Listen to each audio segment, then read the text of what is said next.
ಶ್ರೀರಸ್ತು ಶುಭಮಸ್ತು ಅಭಿವಾದನ ಅನುರಣನ ಕಲ್ಯಾಣ ಗಮನೀಜ ಪಾದನು ಮಾಗಲ್ಯು ತೀರ್ಮಾನ ಮಗನು ಕಲ್ಯಾಣ ಗಮನೀಜ ಮಗನು ಮಾಗಲ್ಯು ಕಿಂಡಿಗೆ ಕಣ್ಣಿಟ್ಟು ಕಂಡ ಕಣ್ಕಟ್ಟು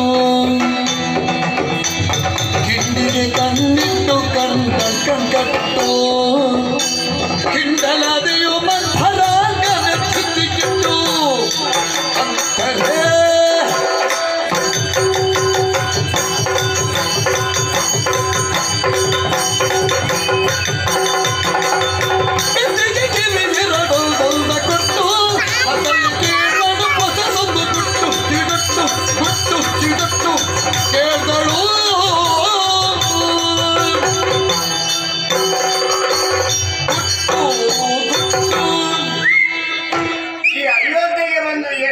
ವರ್ಷಗಳಾಯಿತು.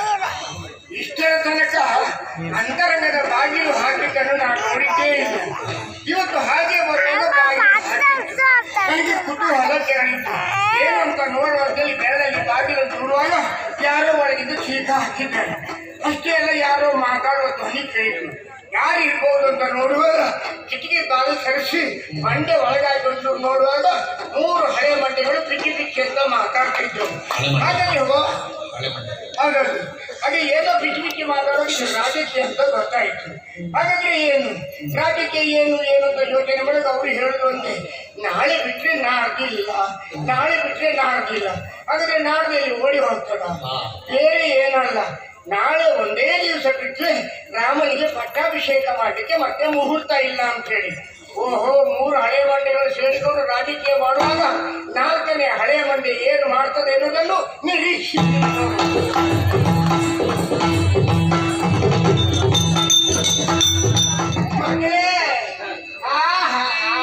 ರಾಕೇಂದು ಮುಖಿ ಜಾಣಿ ಕೋಕಿಲ ವಾಣಿ ಕೇಕೆಯ ನೃಪನೋದನಿ ಕೇಕೆಯ ನೃಪನೋದನಿ ಅಮ್ಮ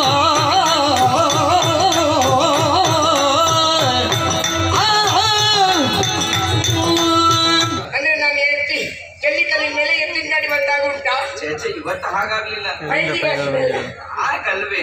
ನೀನಲ್ಲದೆ ಮತ್ತೆ ಯಾರು ಬರೋದಕ್ಕೆ ಸಾಧ್ಯ? ಹೇಳು. ನನ್ನ ಅಂತರಂಗವನ್ನು ಅರ್ಥವಿಸಿಕೊಂಡವಳು ನನ್ನ ಆತ್ಮೀಯರು ನೀನು.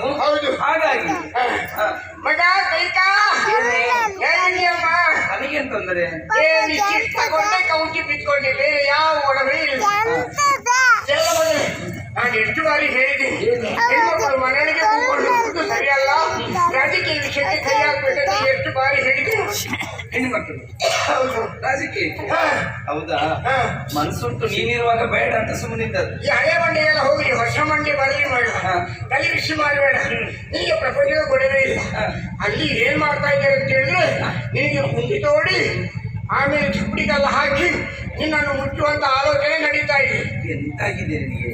ಏನೇ ಒಗಟೊಗಟಾಗಿ ಆಡ್ತೀಯ ನೀನು? ಮಗ, ನಿನಗೇನು ಗೊತ್ತಾಗುದಿಲ್ಲ. ಏನಾಗಿದೆ? ಅಲ್ಲಲ್ಲಿ ಕೂದಲು ಹಣ್ಣಾಗ್ತಾ ಬಂತು, ಇನ್ನು ಬುದ್ಧಿ ಬೆಳಿಲ್ಲ ನಿನಗೆ. ಯಾರಿಗೆ? ನಿನಗೆ.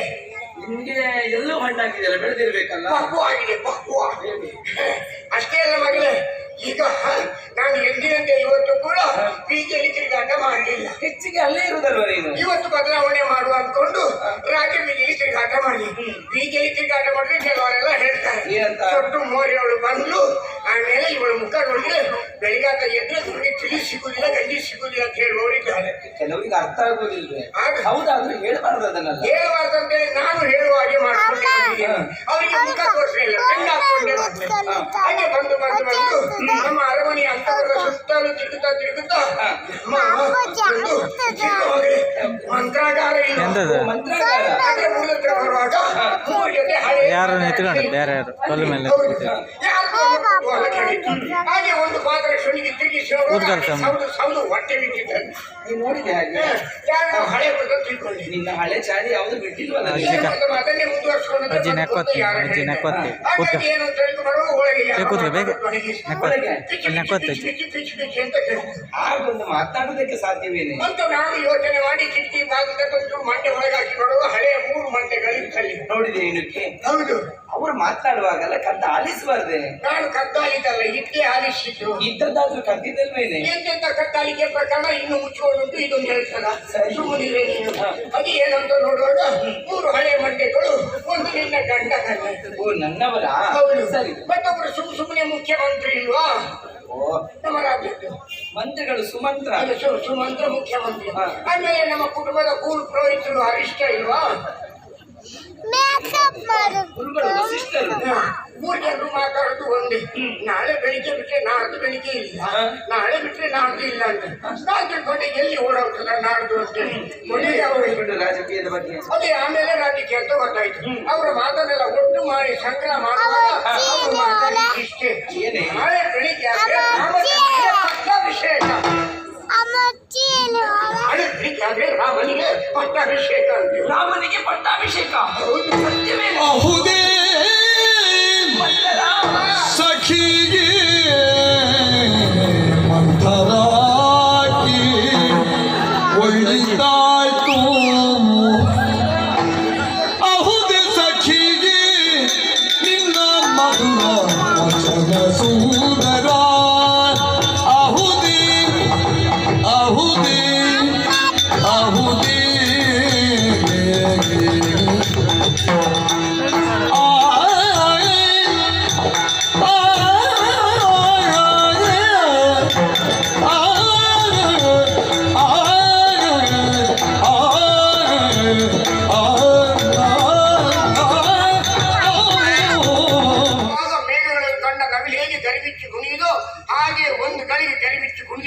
ಬಾಲೆ ನೀನು ಮಂತರ ಯಾರಿಗೆ ಸಂತೋಷವಾಗದೇ ಇರ್ತದೆ. ಸಂತೋಷ ಏನೇ ಸಂತೋಷ ಮಂತರ ಸತ್ಯವೇನೆ. ಹೌದು ಕಣೆ, ನೀನ್ ಆಡಿದ್ದು ನಿಜವೇನೆ. ಹೌದು.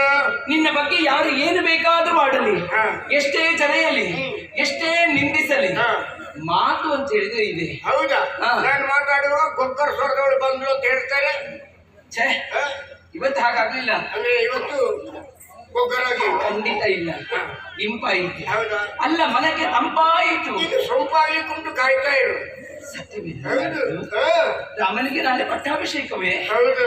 ಸಾಕೇತದ ಅರಸನಾಗುವುದೇ ನಾಳೆ ರಾಮ. ಮಂತರ ರಾಮ ನಾಳೆ ಅರಸನಾಗುವುದೇನೆ. ರಾಮ ಹುಟ್ಟುವಾಗಲೇ ಅರಸ. ಏನು ಅಬ್ಬೆ ಹುಟ್ಟಿನ ಬರುವಾಗ ಏನು ಕಿರೀಟ ಇಟ್ಕೊಂಡೇ ಬಂದಿದ್ದ? ಅದರ ಅರ್ಥ ಹಾಗಲ್ಲ. ಮತ್ತೆ ಕಿರೀಟವನ್ನು ಧರಿಸುವಂತ ಯೋಗದಿಂದಲೇ ಹುಟ್ಟಿದವ ರಾಮ. ಅಲ್ಲದಿದ್ರೆ ಮತ್ತೇನೆ, ಅವನಿಗೆ ಬೇಕಂತೆ ಅವನಾಡಿದಂತೆ ನಾವೆಲ್ಲರೂ ನಡೆದುಕೊಳ್ಳುತ್ತೇವೆ ಎನ್ನುವುದಾಗಿ ಹಣ ತೊಟ್ಟು ಬದುಕುತ್ತಾ ಇದ್ದವನು. ಎಂತ ಸುದ್ದಿಯನ್ನು ತಂದವಳೆ ನೀನು. ಎಂತ ವಿಶೇಷವಾದಂತಹ ಸುದ್ದಿ ಅಲ್ಲ, ಎಂತ ವಿಶಿಷ್ಟವಾದಂತಹ ಸುದ್ದಿ. ಅಲ್ಲದಿದ್ರೆ ಮತ್ತೇನೆ, ಮಹಿಯ ಮಾಂಗಲ್ಯದ ದ್ಯೋತಕವಾಗಿ ನಮ್ಮ ವಂಶದಲ್ಲಿ ಉದಿಸಿ ಬಂದಂತಹ ಭಾಗ್ಯದಾಯಕನಾದಂತಹ ಶ್ರೀರಾಮಚಂದ್ರ ಮಿಹಿರ ಕುಲದ ಸಿಂಹಪೀಠವನ್ನು ಏರ್ತಾನಂತಾದ್ರೆ ಎಷ್ಟು ಸಂತೋಷವಾಗ್ತದೆ. ಇದನ್ನು ಕೇಳಿ ಸಂಭ್ರಮಿಸುವುದು ನಾನು ನೀನು ಮಾತ್ರ ಅಲ್ಲ, ನಾಳೆ ದಿನ ಸಾಕೇತರ ಪ್ರತಿಯೊಬ್ಬರು ಇದನ್ನು ಸಂಭ್ರಮಿಸಿ ಹಬ್ಬದ ರೀತಿಯಲ್ಲಿ ಆಚರಿಸಬೇಕು ಅಂತ ಸುದ್ದಿಯನ್ನು ತಂದವಳು. ಇಂಥ ಸಿಹಿ ಸುದ್ದಿ ತನ್ನಂತ ನಿನ್ನನ್ನು ಸುಮ್ಮನೆ ಬಿಡ್ಲಿಕ್ಕೆ ಆಗ್ತದ? ಸ್ವಲ್ಪ ಸಿಹಿ ಹಬ್ಬ, ಸಿಹಿ ಸಿಹಿ ಹಬ್ಬ. ಸಕ್ಕರೆ ಸಕ್ಕರೆ ಯಾರಿಗೆ? ನಿನಗೆ. ಬೇಡ, ಅದು ನಿನ್ನ ಕೈಯ ಬೆವರು ಇಳಿದು ಸಕ್ಕರೆ ಎಲ್ಲ ಉಪ್ಪಾಗಿ ಇಲ್ಲ, ನೀನು ಇದನ್ನೇ ತಿನ್ಬೇಕು, ಇದನ್ನೇ ತಿನ್ಬೇಕೆ ನೀನು. ನಿನ್ನ ಆರೋಗ್ಯಕ್ಕೂ ಆಯುಷ್ಯಕ್ಕೂ ಎರಡಕ್ಕೂ ಒಳ್ಳೆಯದು. ನನಗೆ ಸಕ್ಕರೆ ಅಂಶ ಹೆಚ್ಚಾಗುದಿಲ್ಲ, ಉಪ್ಪಿನ ಅಂಶ ಕಮ್ಮಿ ಆಗುದಿಲ್ಲ. ಇಷ್ಟು ವರ್ಷ ಆದ್ರೂ ಯಥಾಸ್ಥಿತಿಯನ್ನು ಕಾಪಾಡಿಕೊಂಡು ಹೀಗೆ ಇದೆ. ನೀನೇನಾಗ್ಬೇಕು? ಓಹೋ, ನಿನಗೆ ಅದೆರಡಿಲ್ವಾ? ನನಗೆ ಬಾಕಿದೆಲ್ಲ ಒಳಗಿಂದ ಒಳಗೆ ಉಂಟು ಅಂತ ಹೇಳಿ ನಿಂದು ಸೀಂತ್ರಿಯ ಇದೆ. ಅದಲ್ಲ ಮಂತರ, ಅದೇನೇನೆ ಮುಖ್ಯವಾಗಿ ಇರ್ಬೇಕಾದದ್ದು ಇಲ್ಲ ಅಲ್ಲ. ಎಲ್ಲ ಉಂಟು, ಯಾವ ಅರ್ಥಕ್ಕೂ ಯಾವ ಸಮಸ್ಯೆಗೂ ಆಗಲಿ. ನಿನಗೇನು ಆಗಬಾರ್ದು, ನೀ ಸಾಯಬಾರ್ದು, ನೀ ಸತ್ರು ಪಕ್ಕನೆ ಸಾಯಬಾರ್ದು. ಅಂದ್ರೆ ಒದ್ದಾಟ ಮಾಡಿ ನೆರಳಿನಲ್ಲಿಯೇ ಸಾಯ್ಬೇಕು ಅಂತ ಹೇಳುದು ನೀನು. ಇದು ಎರಡನೇ ಸೀಂತ್ರಿಯಿಂದ ಅಲ್ಲ. ಹಾಗಲ್ಲ ಮಂತರ, ಇಂಥ ಸುದ್ದಿಯನ್ನು ತಂದವಳು ನೀನು. ಎಂತದ್ದು ಇದು ಕಡಗ ಯಾವ್ದು ಬೆಳ್ಳಿತ್ತು. ತೆಗೆಯದನ್ನು ನಿನ್ನ ಕೈಗಳಿಗೆ ಬಂಗಾರದ ಕಡುಕನ್ನು ತೊಡಿಸ್ತೇನೆ. ಅಂದ್ರೆ ಬಂಗಾರದ ಕಡಗ ಇಟ್ಕೊಂಡು ನಾಳೆಯಿಂದ ನಾನು ಖಡ್ಗೇಶ್ವರಿ ಅಮ್ಮನ ಸೀರೆ ಬಿಡಿಸೋದನ್ನು ಏನೇನು ಮಾತಾಡಬೇಡ. ಹೆಚ್ಚಿನಲ್ಲಿ ಇವತ್ತಿಗೂ ಮಾನ ಮರ್ಯಾದೆಯನ್ನು ಉಳಿಸಿಕೊಂಡಂತ ಏಕೈಕ ಮಹಿಳೆ ನಾನು. ಅದು ಇದ್ದವರು ಮಾತಾಡ್ಬೇಕಾದ ಹಾಗೆ ಇದ್ದಕ್ಕೆ ಬಿಸಾಕದು ಬೇಡ. ಅದೆಲ್ಲ ಈ ಸೀರೆ ಬೇಡ, ನಿನಗೆ ಪಟ್ಟಿ ಸೀರೆಯನ್ನು ಕೊಡ್ತೇನೆ, ಅದಕ್ಕೆ ಉಪ್ಪಂತ ಕುಪ್ಪಸವನ್ನು ಕೊಡ್ತೇನೆ, ಅಲ್ಲ ನಿನಗೆ ಎಷ್ಟು ಆಭರಣ ಬೇಕು ಅಷ್ಟನ್ನು ಕೊಡ್ತೇನೆ. ಬೇರೆಗೆ ಆಭರಣ ಕೊಡ್ತೀಯಾ? ನಿನ್ನ ಮನದ ಆಸೆ ಏನಾದ್ರೂ ಇದ್ರೆ ಹೇಳಿಕೊ, ಅದನ್ನೆಲ್ಲ ನಾವು ಒದಗಿಸಿ ಕೊಡ್ತೇನೆ. ಎಲ್ಲ ಒದಗಿಸಿಕೊಡ್ತೀಯಾ? ನಾನು ಏನೋ ಒಂದು ಬಹಳ ಸಂತೋಷದಿಂದ ಮಾತಾಡ್ತಾ ಅಂತ ತಿಳ್ಕೊಂಡು ಏನೇನು ಮಾತಾಡ್ತಿದ್ದೇವೆ. ರಾಮಚಂದ್ರನಿಗೆ ಪಟ್ಟಾಭಿಷೇಕ ಅಂತ ಹೇಳಿ ಸಂತೋಷ ಇವಳಿಗೆ. ನಾಳೆ ನಿಮಗೆ ಗೊತ್ತಾಗ್ತದೆ ಅನ್ನೋದು ಅದು ನಿನ್ಗೆ ಗೊತ್ತಿಲ್ಲ. ಮಾತಾಡಿಬಿಡ್ತಾರೆ. ಸರಿಯಾಗಿ ಯೋಚನೆ ಮಾಡು. ರಾಮಚಂದ್ರನಿಗೆ ಪಟ್ಟಾಭಿಷೇಕ ಆದ್ರೆ ಸಾಕೇತದ ಸಾಮ್ರಾಜ್ಞಿ ಯಾರಾಗ್ತಾರೆ ಎಂದು ನೆನಪಿಟ್ಟಿರು. ರಾಮನ ಮಡದಿ ಸೀತೆ ನಿನ್ನ ಮಗನಿಗೆ ಬರ್ತಾನೆ ಏನು? ಅವ ಯುವರಾಜ. ಯುವರಾಜನ ಕರ್ಮ ಆಗುವುದು. ಆಮೇಲೆ ರಾಜಮಾತೆ ಆಗುವುದು ಯಾರಂತ ಸರಿಯಾಗಿ ನೆನಪಾಡು. ನಾವೆಲ್ಲ ರಾಜಮಾತೆ ಇದೆ. ರಾಜಮಾತೆ ಅಲ್ಲ, ನಾಳೆಯಿಂದ ನಿನ್ನ ಕರ್ಮ ಪ್ರಾರಬ್ಧ ಆಗುವುದನ್ನು ನೆನಪಿಟ್ಟುಕೋ. ನೀನು ನಿರ್ವಾರೆ ನೀನು ಎಲ್ಲಿ ಚಾರಿ ಅಂಡಿಯ ನೀನು ಎಣ್ಣಿ ಪಾಡು. ನೀನು ಬರುವಾಗ ಅರ್ಥವನ್ನ ಕರ್ಕೊಂಡು ಬರಬಾರದು. ಇಲ್ಲ, ನನ್ನ ಹಿಂದೆ ಬಂದಕ್ಕ ಮುಂದೆ ಮುಂದೆ ಕೂತ್ಕೊಂಡು ಈಗ ನೀವೆಲ್ಲ ಹೇಳ್ತೀರಿ ನಾನು ಚೋರೆ ಅಂಡದೆ, ಇವು ಎಷ್ಟು ಮಾಡಿ ಚೋರೆ ಅಂಡ ಬೇರೆ ಯಾರು ಅಲ್ಲ ಕಡೆ. ಅದರಲ್ಲಿ ಪ್ರಕರಣ ಎಲ್ಲಿಗೂ ಮುಟ್ಟಿದೆ ಅಂತ ಹೇಳು. ನಾಳೆಯಿಂದ ರಾಜಮಾತೆ ಆಗುವುದು ಯಾರು? ನಾವೆಲ್ಲ ಆಗುವುದಲ್ಲ. ಯಾವ ಶ್ರೀರಾಮಚಂದ್ರನ ತಾಯಿ ಇದ್ದಾಳಲ್ಲ ಅವಳೇ ರಾಜಮಾತೆ ಆಗುವುದು. ಅವಳು ರಾಜಮಾತೆ ಆದ್ರೆ ನಾಳೆಯಿಂದ ನಿನ್ನ ಪರಿಸ್ಥಿತಿ ಇರುತ್ತೆ ನೆನ್ಪಿಟ್ಟು. ಅವಳು ರಾಜಮಾತೆ ಅಂದ್ರೆ ಚಾಕ್ರಿ ಮಾಡಬೇಕಾದಂತ ಸನ್ನಿವೇಶ ನಿನ್ನ ಬದುಕಿಗೆ ಒದಗಿ ಬರ್ತದೆ. ಏನು ಬೆಳಗಾತ ಎದ್ರೆ ಪುಡ್ಸೋದಿಲ್ಲ. ನಿನ್ನ ಭಾಗ್ಯಲಕ್ಷ್ಮಿ ಭಾಗ್ಯೋದಯ ಆಗುವುದನ್ನು ನೋಡ್ಬೇಕು ನೀನು. ಬೆಳಗಾತ ಎದ್ದು ಕಸಬರ್ಗೆ ತಂದು ಅಂಗಳೆಲ್ಲ ಗುಡಿಸಿ ರಂಗೋಲಿ ಹಾಕಿ ಬಾವಿಗೆ ಹೋಗಿ ನೀರು ಎಳ್ತಂದು ಅವರು ಬಟ್ಟೆನ್ನೆಲ್ಲ ಒಗೆದು ಅವತ್ತಿಂದ ಪಾತ್ರೆಯನ್ನೆಲ್ಲ ತೊಳೆದು ಕೊನೆಗೆ ನಿಂಗೆ ಹೊಟ್ಟೆಗೆ ತಿನ್ಲಿಕ್ಕೂ ಪುಡ್ಸೋದಿಲ್ಲದೆ ನಿನ್ನ ಆರೋಗ್ಯ ಹದಗೆಟ್ಟು ಒಟ್ಟಿ ಎಲ್ಲಾದ್ರೂ ಮೂಲೆಯಲ್ಲಿ ಮಾಡ್ಕೊಂಡು ಯಾರು ವಿಚಾರಿಸಿದ್ರು ಇಲ್ಲದೆ ನಿನ್ನ ಸ್ಥಿತಿ ಅಂತಂದ್ರೆ ಅದು ಗಂಭೀರ. ಹೇಳಿ ಪ್ರಯೋಜನ ಇಲ್ಲ. ಕೊನೆಗೆ ಒಂದು ದಿವಸ ಬಾಯಿಗೆ ನೀರಿಲ್ಲದೆ ಗೋಟಕ್ಕೆ ಹಾಕ್ತೀನಿ. ಈಗ ಅಧಿಕ ಪ್ರಸಂಗಿ ಸಂತೋಷದ ಸುದ್ದಿಯನ್ನು ತಂದಿದ್ದಾಳಂತ ಸಂಭ್ರಮಿಸಿದ್ರೆ ಸಲುಗೆಯಿಂದ ನಾಲ್ಕು ಮಾತಾಡಿದ್ರೆ ಏನು ಬಾಯಿಗೆ ಬಂದಾಗ ಆಡ್ತೀನಿ. ತಪ್ಪ ನೀನು ಆಡಿದೆಲ್ಲ ತಪ್ಪೇ ಅನ್ನದಿದ್ರೆ ಮತ್ತೇನು? ಹಿರಿಯ ಮಗನಾದಂತ ರಾಮ ಪಟ್ಟೆ ಏರ್ತಾನಂತ ಆದ್ರೆ ಎಷ್ಟು ಸಂತೋಷದ ವಿಚಾರವೇ ಇದೆ. ಪ್ರತಿಯೊಬ್ಬರು ಸಂಭ್ರಮಿಸಬೇಕಾದಂತ ವಿಚಾರ. ಅದನ್ನು ಬಿಟ್ಟು ಏನೇನು ಆಡ್ತೀಯಲ್ಲ ನೀನು. ಎಲ್ಲಿ ನಿನ್ನ ತಲೆ ಕಂಕುಳಾಗಿ ಇಟ್ಕೊಂಡಿದ್ಯಾ? ಯಾಕೆ? ರಾಮಚಂದ್ರನ ಹಿರಿಯ ಮಗ ಅಂತ ಹೇಳಿದವರು ಯಾರು? ನಿನ್ನ ಮಗ ಭರತನೇ ಹಿರಿಯ ಮಗ. ನಿನ್ಗೆ ಹೊಟ್ಟೆ ನೋವು ಜೋರು ಬರ್ತಿದ್ದ. ನಾನು ಸೂರಾಗಿತ್ತಿಯಾಗಿ ಕೆಲಸ ಮಾಡ್ತಿದ್ದೆ. ನಿನ್ಗೆ ಹೊಟ್ಟೆ ನೋವು ಜೋರಾಯ್ತು, ಎಣ್ಣೆ ಸವರ್ತಾ ಇದೆ. ಆಮೇಲೆ ಸ್ವಲ್ಪ ಹೊತ್ತು ಬಿಟ್ಟು ನೋಡ್ತೇನೆ ಒಂದು ಮಗು ಹುಟ್ಟಿದ್ದು. ಆ ಮಗು ಏನು ಸ್ವರವೇ ಹೇಳಿಲ್ಲ, ಮಾತಾಡ್ಲಿಲ್ಲ, ಏನ್ ಮಾಡುದು ಕೈಕಾಲ ಅಲ್ಲಾಡಿದ್ರು. ಒಂದು ಮಗುವಿನ ಸ್ವರ ಹೊರಗೆ ಬರಲಿಲ್ಲ. ಇನ್ನು ಆಚೆ ಕೋಣೆಯಲ್ಲಿ ಏನಾಗಿದೆ ನೋಡ್ಕೊಂಡು ಬರುವಾಗ ಅಲ್ಲಿ ಹೊಟ್ಟೆ ನೋವು ಜೋರಾಗ್ತಾ ಇತ್ತು. ಪಕ್ಕನೆ ನಿನ್ನ ಕೋಣೆಗೆ ಬರುವಾಗ ಅಲ್ಲಿ ಪುಯ್ಯ ಅಂತ ಕೂಗುದು ಕೇಳಿತ್ತು. ಆಮೇಲೆ ನಿನ್ನ ಮಗನ ಮುಖಕ್ಕೆ ತಣ್ಣಗಿನ ನೀರು ಹಾಕಿ ಕೈಕಾಲ ಅಲ್ಲಾಡಿದ್ದೆ. ಆಮೇಲೆ ಒಂದೆರಡು ಸರಿ ನಿನ್ನ ಮಗ ಪುಯ್ ಅಂತ ಮೊದಲು ಹುಟ್ಟಿದ್ದು ನಿನ್ನ ಮಗ, ಮೊದಲು ಕೂಗಿದ್ದು ರಾಮಚಂದ್ರ. ಹಾಗಾಗಿ ಅವನು ದೊಡ್ಡ ಮಗ ಅಂತ ಎರಡು ಮಾಡಿ. ರಾಮ ಪಟ್ಟೆ ಹೇಳಿದ್ರೆ ನನ್ನ ಮಗ ಚಾಕರಿಯನ್ನು ಮಾಡ್ಬೇಕಾ? ಮನೆ ಕೆಲಸ ಎಲ್ಲ ನಾನು ಮಾಡ್ಬೇಕಾ? ನಾಳೆಯಿಂದ ಅಯೋಧ್ಯೆಯಲ್ಲಿ ದಾಸದಾಸಿಯರು ಸೇವಕರು ಯಾರು ಇರುವುದಿಲ್ವಾ? ಯಾರು ಅಧಿಕಾರ ಬರ್ತಾರೋ ಅವರೇ ಶಾಸ್ತ್ರ ತಿರುಗಿಸ್ತಾರೆ. ಸಾಕು ಮಾಡು. ಏನು ಬಂದ್ಬಿಟ್ಲು ಮಕ್ಕಳಲ್ಲಿ ಭೇದವನ್ನು ಕಲ್ಪಿಸಿ ಆಡ್ತೇನೆ. ಎಂತ ದುರ್ಬುದ್ಧಿ ನಿನ್ನದು.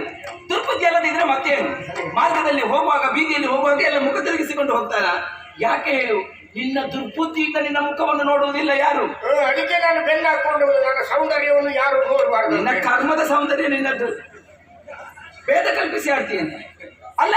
ಈ ಅರಮನೆಯಲ್ಲಿ ಆ ರೀತಿ ಮಾತನಾಡುವುದು ಯಾರಾದ್ರೂ ಮಾತನಾಡುವುದನ್ನು ಇದುವರೆಗೆ ನೀವು ಕೇಳಿಸಿಕೊಂಡಿದ್ದೇನೆ.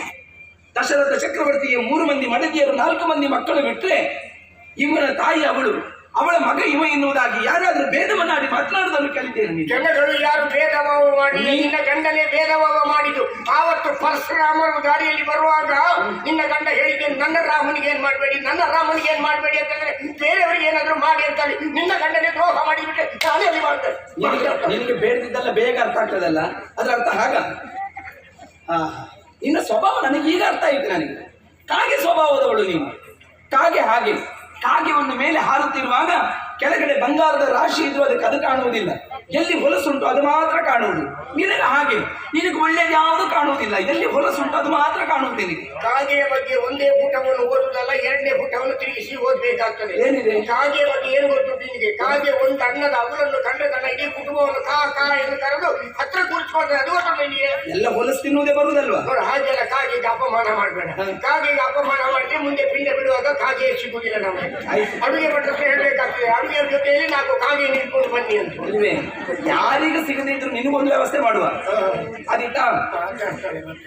ಕೂಗೆ ನೀನು, ಕೂಗೆ ಹಾಗೆ. ನಾಳಿನ ಸೂರ್ಯೋದಯವನ್ನು ಪ್ರತಿಯೊಬ್ಬರು ಬಯಸ್ತಾರೆ, ಆದ್ರೆ ಕೂಗೆ ಮಾತ್ರ ಬಯಸುವುದಿಲ್ಲ. ಯಾಕೆ ಹೇಳು? ಅದಕ್ಕೆ ಬೆಳಗಾದ್ರೆ ಕಣ್ಣು ಕಾಣುವುದಿಲ್ಲ, ಬೆಳಗ್ಗೆಯೇ ಆಗುವುದು ಬೇಡ ಅಂತ ಬಯಸುವುದು. ರಾಮ ಪಟ್ಟ ಏರ್ತಾನಂತ ಆದ್ರೆ ಪ್ರತಿಯೊಬ್ಬರು ಸಂಭ್ರಮಿಸ್ತಾ ಇದ್ದಾರೆ. ಅದನ್ನು ಬಿಟ್ಟು ನೀನು ಏನೇನು ಮಾಡ್ತೀಯಲ್ಲ ನೀನು. ನೋಡು, ಒಂದು ಮಾತಾಡಬೇಡ. ಬಟ್ಟಲಿ ನಾನು ಕೂಗೆ ಕೂಗೆ, ಆದ್ರೆ ಸೂರ್ಯ ವಂಶದವರು ನಿನಗೆ ಮಾಡುವ ಅನ್ಯಾಯವನ್ನು ನೋಡೋದಕ್ಕಿಂತ ನಾನು ಕೂಗೆಯಾಗಿ ಕಣ್ಣು ಮುಚ್ಚಿಕೊಂಡಿರುವುದೇ ಒಳ್ಳೆಯದು. ನಾನು ಕೂಗೆ ಹಾಕ್ತೇನೆ. ಇವಳು ನಾನು ಬೆಳೆಸಿದ ಕೈಕೆ, ಅವಳು ಎಷ್ಟು ಚಂದ ಮಾತಾಡ್ತೀನಿ, ಇವಳು ಯಾಕೆ ಇಷ್ಟು ಮಾತಾಡ್ತಾಳೆ? ಇದರಲ್ಲಿ ನನಗೇನುಂಟು ಪ್ರಯೋಜನ? ರಾಮಚಂದ್ರನಾಗಲಿ ಅಥವಾ ಭರತನಾಗಲಿ ಪಟ್ಟೆ ಇರಲಿ, ನನಗೇನುಂಟು? ಒಂದು ಕೋಳಿ ಆದರೂ ತನ್ನ ಮರಿಯನ್ನು ರೆಕ್ಕೆ ಅಡಿಲಿಟ್ಕೊಂಡು ಸಾಕ್ತಾನೆ. ಯಾಕೆ? ಬಿಡುವಣಿಗೆ ತನ್ನ ಮಕ್ಕಳಿಗೆ ಅಪಾಯ ಆಗಬಾರದು ಅಂತೇಳಿ. ಆ ಕೋಳಿಗಿರುವಂತಹ ವಾತ್ಸಲ್ಯ ಭಾವನೆ ಇವಳಿಗಿಲ್ಲದೆ ಹೋಯ್ತಲ್ಲ. ಭರತ, ನೀನೇ ತಪ್ಪು ಮಾಡಿದೆ ಮಗ. ಇವಳ ಹೊಟ್ಟೆಯಲ್ಲಿ ಹುಟ್ಟಿದಕ್ಕಿಂತ ಯಾವುದಾದ್ರೂ ಒಂದು ಭಿಕ್ಷುಕವಲ್ಲಿ ಹುಟ್ಟಿದ್ರೆ ನಿನ್ನ ಬದುಕು ಭವ್ಯ ಆಗ್ತಿದ್ದೇನು? ನನಗೇನು ಬೇಕು? ನನಗೆ ಯಾವ ಪ್ರಸಂಗ ಬಂದರೂ ಇಷ್ಟೇ ಅಲ್ಲ, ಇದಕ್ಕಿಂತ ಹೆಚ್ಚು ಏನಾದರೂ ಕೊಟ್ಟ ಇಷ್ಟೇ. ಇದನ್ನೇ ಉಟ್ಕೊಂಡು ನಾನು ಸಾಯ್ಬೋದು. ಕಂಬಳಿ ಒಂದು ತಲೆಗೆ ಒಂದು ಚಾಪಿ ಬಿಟ್ಟರೆ ಬೇರೆ ಏನಿಲ್ಲ. ದಾರಿ ಬದಿಯಲ್ಲಿ ನಾನು ಸಿಕ್ಕಿದ್ದು ಹೌದು, ಆದರೆ ಗದ್ದೆ ಅಂಚಿನಲ್ಲಿ ಸೀತೆ ಸಿಕ್ಕಿದ್ದು. ಸಾಕೇತದ ಸಾಮ್ರಾಜ್ಯ ಆಗುವುದಾದ್ರೆ ದಾರಿ ಬದಿಯಲ್ಲಿ ಸಿಕ್ಕಿದಂತ ನಾನೇಕೆ ಸಾಕೇತದ ಸಾಮ್ರಾಜ್ಯ ಆಗ್ಬೋದು? ನಮಗೆಲ್ಲ ದೇವರು ಅದೃಷ್ಟ ಕೊಡಲಿಲ್ಲ ಅಷ್ಟೇ, ಅವರಿಗೆಲ್ಲ ಅದೃಷ್ಟ ಕೊಟ್ಟಿದ್ದಾರೆ. ಇಂಥ ಕೆಟ್ಟ ನುಡಿಗಳನ್ನು ಇವಳ ಬಾಯಲ್ಲಿ ಕೇಳಿದ ನಂತರ ನನಗೆ ಬದುಕು ಆಸೆ ಇನ್ನಿಲ್ಲ. ಯಾರಿಗಾಗಿ ರಾತ್ರಿ ಆಗಲು ನಾನು ಒದ್ದಾಟ ಮಾಡಿದ್ದೇನೋ, ನನ್ನ ಕೈಗೆ ಒಳ್ಳೆದಾಗಬೇಕೆನ್ನೋ ಆಸೆ ಪಟ್ಟು ದುಡಿತು. ಆ ಕೈಕೆಯೇ ನನ್ನನ್ನು ಅಪಮಾನ ಮಾಡಿದಾದ್ಮೇಲೆ, ನನ್ನ ಮನೆಯಲ್ಲಿ ನನಗೆ ಅಪಮಾನ ಆದ್ಮೇಲೆ ನನಗಿನ್ನು ಬದುಕುವ ಅಧಿಕಾರವಿಲ್ಲ, ಆಸೆಯೂ ಇಲ್ಲ. ಬಾಗುತ್ರೆ ಯಾವತ್ತಾದ್ರೂ ಕಮ್ಮಿ ಕ್ರಾಯ್ದು ತಂದಿದ್ದ ಈ ಭಾಷಣಕ್ಕೆ ಕೊಡಿ, ನಾನು ಸಾಯ್ತೇನೆ. ಬೇಡಮ್ಮ, ಬೇಡ. ಆತ್ಮಹತ್ಯೆ ಅಮ್ಮ ಅಂತ ಕರೆದಿರ? ಸಾಯ್ಬೇಕಿದ್ದ ನನ್ನ ಮನಸ್ಸನ್ನು ಅಮ್ಮ ಎನ್ನುವ ಧ್ವನಿ ಕೇಳಿ ಮತ್ತೆ ತಿರುಗಿಸಿದರೆ ಬಾಗೋದ್ರೆ ಅಡ್ಡಿಲ್ಲ, ನಾನು ನಿಮ್ಮ ಜೊತೆಯಲ್ಲೇ ಬರ್ತೀನಿ. ಈಗ ಹೊಸದಾಗಿ ದೊಡ್ಡದಾದಂತಹ ಒಂದು ಶ್ಯಾಮ ಸುರಭಿ ಅಂತ ಮನೆ ಕಟ್ಟಿದೆಯಲ್ಲ, ಅದರಲ್ಲೇ ಒಂದು ಕೋಣೆಯನ್ನು ಕೊಡಿ, ಅಲ್ಲೇ ನಾನು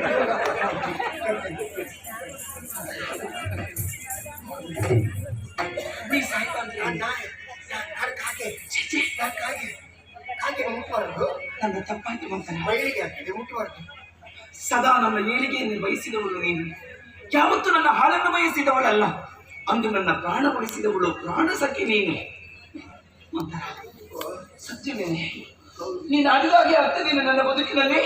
ಬಟ್ಟೆ ಒಪ್ಕೊಂಡೇ ಸಾಯುವ ಕೆಲಸ ಇಲ್ಲ ಮಂಥನ, ನನ್ನ ಮಗನ ಭವಿಷ್ಯ ಎನ್ನುವುದು ಹಾಳಾಗಬಾರ್ದೆ, ಹಾಗಾಗಬಾರ್ದು. ಅಲ್ಲ, ರಾಮ ಪಟ್ಟ ಏರಿದ್ರೆ ನಿನಗೇನೇ ನಷ್ಟ? ಅಲ್ಲ, ಭರತನೇರಿದ್ರೆ ನಿನಗೇನು ಲಾಭ? ಇಂದು ನಾವು ಅಧಿಕಾರವನ್ನು ಬಿಟ್ಟು ಕೊಟ್ಟರೆ ನಾಳೆ ಕಷ್ಟವನ್ನು ಅನುಭವಿಸಬೇಕಾದವರು ನಾವೇ. ಹಾಗಾಗಬಾರ್ದು. ನನಗೆ ನನ್ನ ಮಗನ ಭವಿಷ್ಯವೇ ಮುಖ್ಯ. ಮಂತರ, ಏನು ಮಾಡೋದಕ್ಕೆ ಸಾಧ್ಯ ಹೇಳು ನಮ್ಮಲ್ಲಿ? ಅಲ್ಲ, ಇದನ್ನು ತಡೆಯುವ ಬಗೆಯಾಗಲಿ ಹೇಗೆ? ಸರಿಯಾಗಿ ನೆನಪಿಟ್ಟುಕೋ. ಏನೇ ಹುಲಿಯಾಗಲಿ ಅದರ ಮೇಲೆ ನಾವು ಕೂತಾಗ ನಾವು ಹೇಳಿದಾಗೆ ಕೇಳುತ್ತದೆ. ಹುಲಿಯಿಂದ ನಾವು ಕೆಳಗಿಳಿದಾಗ ನಮ್ಮನ್ನೇ ಹರ್ಕೊಂಡು ತಿಂತದೆ. ಅದನ್ನ ನೆನ್ಪಿಟ್ಕೊಂಡು, ಅವ್ರ ಅಧಿಕಾರಕ್ಕೆ ಬಂದ್ರೆ ನಮ್ಮನ್ನು ಹರ್ಕೊಂಡು ತಿಂತಾರೆ. ಅವ್ರು ನೆನ್ಪಿಟ್ಕೊಂಡು ನೀನು ಏನು ಮಾಡುವುದೇ? ಅದಕ್ಕೊಂದೇ ದಾರಿ ಇರು. ನನಗೊಂದು ಅವಕಾಶವನ್ನು ಮಾಡಿಕೊಡು. ಈ ಪ್ರಸಂಗದ ಪದ್ಯವನ್ನೇ ನಾನು ಬದಲಿಸ್ತೇನೆ. ಏನೇ ಅದು? ಎಲ್ಲ ಬೆಳಗಾತ ಹೇಳಿದ್ರು, ರಾಜಾರಾಮ, ಕೋದಂಡರಾಮ, ಸೀತಾರಾಮ, ರಘುರಾಮ, ದಶರಥನಂದನ ರಾಮ ಅಂತೇಳಿ ನಿನ್ನ ಮಕ್ಕಳ ಹೆಸರನ್ನು ಯಾವತ್ತೂ ಹೇಳಲೇ ಇಲ್ಲ ಅವ್ರು ಯಾರು. ಅವನಿಗೆ ಖಾಲಿ ಭರತ ಬಿಟ್ಟರೆ ಬೇರೆ ಹೆಸರೇ ಇಲ್ಲ. ನಾಳೆಯಿಂದ ನಿನ್ನ ಮಗನ ಹೆಸರು ಬರುವಾಗೆ ನಾನು ಮಾಡ್ತೇನೆ. ಬೆಳಗಾಗ ಎದ್ದು ಹೇಳುದು ಎಲ್ಲರೂ ಅದೇನ್ವೆ, ಕೌಸಲ್ಯ ಸುಪ್ರಜಾ ರಾಮ ಪೂರ್ವ ಸಂಧ್ಯಾ ಪ್ರವರ್ತತೆ ಉದ್ದಿಷ್ಟ ನರಸಾರ್ಥೂಲ ಕರ್ತವ್ಯಂ ದೈವಮಾನ್ಯಕಂ ಅಂತ ಹೇಳುವಲ್ವೇ. ನಾಳಿಂದ ಪ್ರಸಂಗದ ಪದ್ಯವೇ ಬದಲೆ. ಕೈಕಾ ಸುಪ್ರಜ ಭರತ ಪೂರ್ವ ಸಂಧ್ಯಾ ಪ್ರವರ್ತತೆ ನಾಳೆ ಬೆಳಿಗ್ಗೆ ಭರತನಿಗೆ ಪಟ್ಟಾಭಿಷೇಕ ಆಗ್ಬೇಕು. ಏನು ಒಂದನೇ ವರವಾಗಿ ಕೇಳುವುದಾ? ಹೌದು.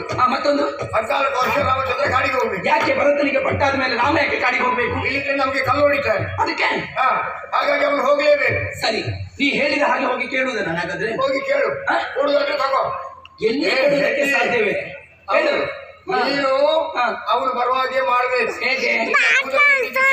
ಕತ್ಲೆ ಕೋಣೆಯಲ್ಲಿ ಕೂತ್ಕೊಂಡು ನೀನು ಕೂತ್ಕೊಂಡ್ರೆ ಕತ್ಲೆ ಕೋಣೆಯಲ್ಲಿ ಕೂತ್ಕೊಂಡಾಗ ಅವ ಬಂದೇ ಬರ್ತಾನೆ. ಯಾವ ಮನೆಯಲ್ಲಿ ಕೂದಲನ್ನು ಬಿಟ್ಟುಕೊಂಡು ಹೆಣ್ಣು ಮಕ್ಕಳು ಇರ್ತಾರ ಆ ಮನೆಗೆ ಬೇರೆ ಮಾಟ ಮಾಡಬೇಕಾದ ಅಗತ್ಯ ಇಲ್ಲ.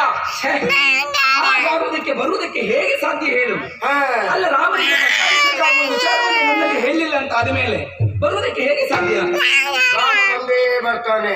ಅಮ್ಮನ ಆಶೀರ್ವಾದ ಇಲ್ಲದೆ ತಾನು ಪಟ್ಟ ಏರುವುದಿಲ್ಲ ಅಂತೇಳಿ ಬಂದೇ ಬರ್ತಾನೆ. ಹಾಗೆ ಇದನ್ನು ಉಪಯೋಗಿಸ್ಕೊಂಡು ನೀನು ನನ್ನನ್ನು ಕಾಣದೆ ಏರುವುದಿಲ್ಲ ಅಂತ ಆಯ್ತು.